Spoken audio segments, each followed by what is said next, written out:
दुनिया की तारीख का एक ऐसा जनरल जिसने कभी कोई जंग नहीं हारी और उसका शुमार दुनिया के सबसे बेहतरीन जनरल में से होता है और वो है हजरत खालिद बिन वलीद रज़ी अल्लाह अन्हु।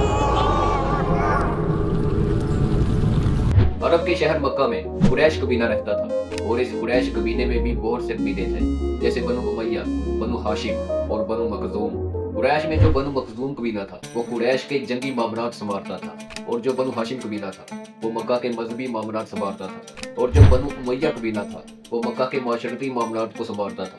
हजरत खालिद बिन वलीद का ताल्लुक भी कुरैश के कबीले बनु मखजूम में से था, यानी कि वो कबीला जो जंग में महारत रखता था।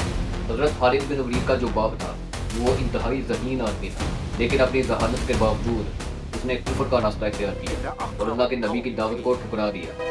अन तक़ूलू साहिर साहिर। हजरत खालिद के बाप की इस हरकत पर अल्लाह ने कुरान में उसके खिलाफ आयतें नाज़िल की, लेकिन हजरत खालिद का बाप तो मर गया। अब उसके मरने के बाद हजरत खालिद अपने बाप की जगह पर थे और हजरत खालिद भी उस टाइम काफिर थे और इस्लाम से दुश्मनी रखते थे। हत्ता कि जब जंगे ओहद हुई तो हजरत खालिद बिन वलीद काफिरों की तरफ से मुसलमानों पर हमला करने के लिए आए और सरप्राइजिंगली हजरत खालिद बिन वलीद ने वो जंग जीत ली, क्योंकि जब मुसलमानों ने काफिरों को भगा दिया तो जो तीर अंदाज मुसलमान पहाड़ पर खड़े हुए थे वो नीचे मारे गनीमत इकट्ठा करने के लिए आ गए। अब हजरत खालिद बिन वलीद दूर से ये मंजर देख रहे थे तो उन्होंने इसी मौके का फायदा उठाकर पहाड़ के पिछली तरफ से आके मुसलमानों पर हमला कर दिया। अब हजरत खालिद ने मुसलमानों के पीछे से हमला किया और अबू सुफियान ने सामने से।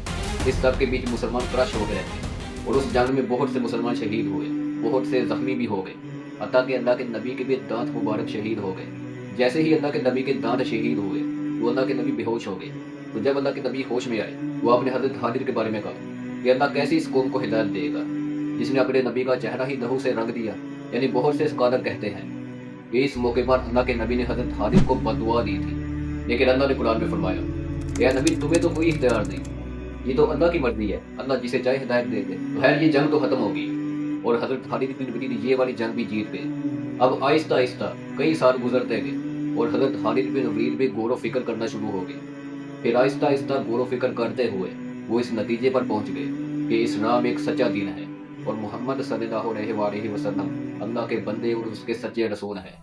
बिलाहिर सुलह हुदैबिया के बाद हजरत खालिद बिन वलीद मक्का से मदीना के लिए चल पड़े ताकि वो नबी के हाथ पर बैठ कर सके। मदीना जाते हुए हजरत खालिद बिन वलीद को अपने एक बहुत ही पुराने दोस्त भी मिल गए और वो थे हजरत अमर बिन आस रज़ी अल्लाह अन्हु। हजरत खालिद ने हजरत अमर बिन आस से पूछा कि ए अमर तुम किधर जा रहे हो? तो फिर हजरत अमर बिन आस ने हजरत खालिद से यही सवाल पूछा कि आप किधर जा रहे हैं? तो हजरत खालिद ने फरमाया कि ए अमर अब हक ज़ाहिर हो चुका है और मैं जान गया हूँ कि मोहम्मद ही अल्लाह के सच्चे रसूल हैं और मैं इस्लाम कबूल करने के लिए जा रहा हूँ। तो हजरत अमर बिन आस ने फरमाया कि मैं भी तुम्हारी तरह इस्लाम कबूल करने के लिए जा रहा। तो इस तरह वो दोनों इस्लाम कबूल करने के लिए मदीना पहुंच गए। मदीना पहुंचते ही दोनों ने अल्लाह के नबी की बैत की और इस्लाम कबूल कर दिया। अब ये तो हजरत खालिद बिन वलीद के इस्लाम कबूल करने का वाक़या था, लेकिन इस्लाम कबूल करने के बाद हजरत खालिद बिन वलीद का एक बहुत ही इम्पोर्टेंट किरदार रहा है। हजरत खालिद बिन वलीद रज़ी अल्लाह अन्हु की इस्लाम के लिए बहुत ज़्यादा खिदमत थी और उन्होंने इस्लाम के लिए बहुत ज़्यादा जंगें लड़ी और हर जंग जीते भी। अब ये सब कुछ इंशाल्लाह हम आने वाले वक्त के अंदर बयान करेंगे। अल्लाह हाफिज़।